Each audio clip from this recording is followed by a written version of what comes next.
જય શ્રી કૃષ્ણ, જય શ્રી રામ. અન્નપૂર્ણા રસોઈ ઘરમાં તમારું સ્વાગત છે. ચાલો આજે આપણે આવું જ કારેલાનું શાક બનાવીશું, તો તમે આ વિડીયો એન્ડ સુધી જોતા રહેજો. ચાલો આપણે આજે કારેલાનું શાક બનાવીશું. એના માટે એની માટે કારેલા લઈ લીધા છે. કારેલા આપણે સમારી રાખેલા છે અને મીઠું નાખ્યું છે આપણે 5 મિનિટ પહેલાં. હવે આપણા કારેલાને આ રીતે નીચોવી દઈશું એટલે એની કડવાશ બધી નીકળી જાય. આ રીતે આપણે બધા નીચોવી દઈશું. જો આપણે કારેલા નીચોય એમાંથી આપણે આટલું પાણી નીકળી ગયું છે.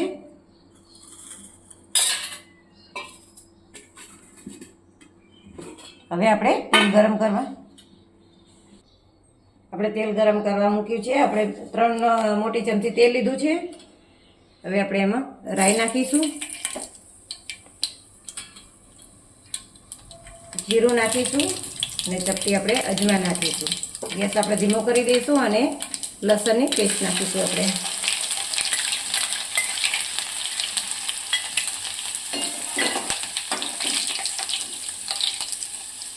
હવે આપણે કારેલા નાખીશું.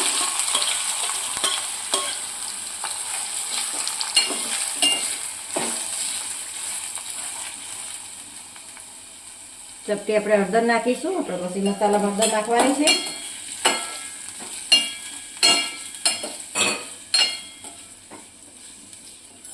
આ રીતે સરસ મિક્સ કરી દેવાનું છે આપણે.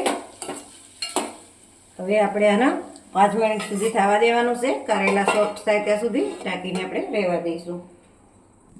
ચાલો આપણે કારેલાના શાકમાં મસાલો નાખવા માટે આપણે આ મસાલા માટે આ ચેવડો લીધો છે આપણે. હવે આપણે આના ખાંડી લઈશું. ચાલો આપણે આ ખાંડીને લઈ લીધો છે ચેવડો. હવે આપણે આમાં અડધી ચમચી હળદર નાખીશું, 1 ચમચી આપણે ધાણા જીરું નાખીશું, 1/2 ચમચી આપણે મરચું નાખીશું,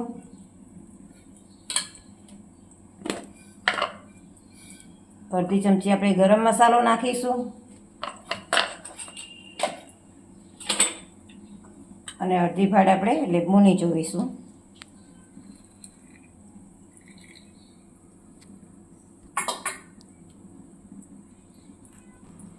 હવે આપણે આના મિક્સ કરી દઈશું.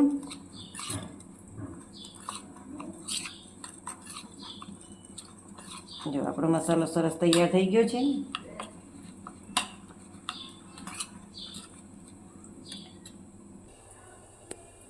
ચાલો આપણે 5 મિનિટ જેવું થઈ ગયું છે. આપણે જોઈ લઈએ. જો આપણો કારેલાનો કલર પણ એકદમ ચેન્જ થઈ ગયો છે અને આપણે આ રીતે થોડુંક ભાગીને જોવાનું. જો તરત જ કટિંગ થઈ જાય છે એટલે આપણે કારેલા છોડી ગયા છે. હવે આપણે આમાં મસાલો નાખીશું.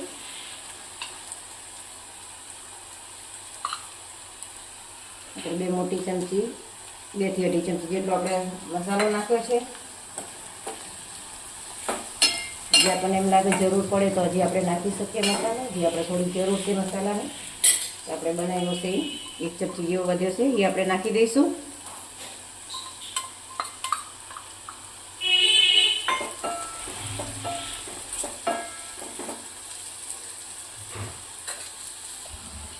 આપણે આગળ મીઠું નાખેલું છે અને ચેવડામાં પણ મીઠું હોય છે એટલે આપણે 1 પિંચ જેટલું જ મીઠું નાખવાનું છે, વધારે નથી નાખવાનું. હવે આપણે મિક્સ કરી દઈશું. આપણે છીણેલો ગોળ લીધો છે 1 મોટી ચમચી જેટલો, એ નાખીશું અને આપણે મિક્સ કરી દઈશું. હવે આપણે 2 મિનિટ માટે થવા દઈશું.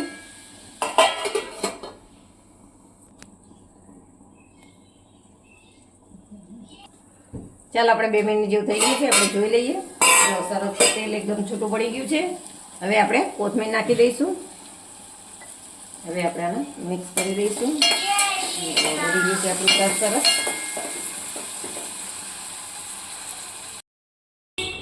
ચાલો આપણું શાક બની ગયું છે.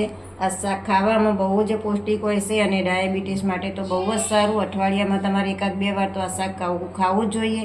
તો તમને આ રેસીપી વિડીયો ગમ્યો હોય તો લાઈક કરો, શેર કરો ને સબસ્ક્રાઈબ કરવાનું ભૂલતા નહીં.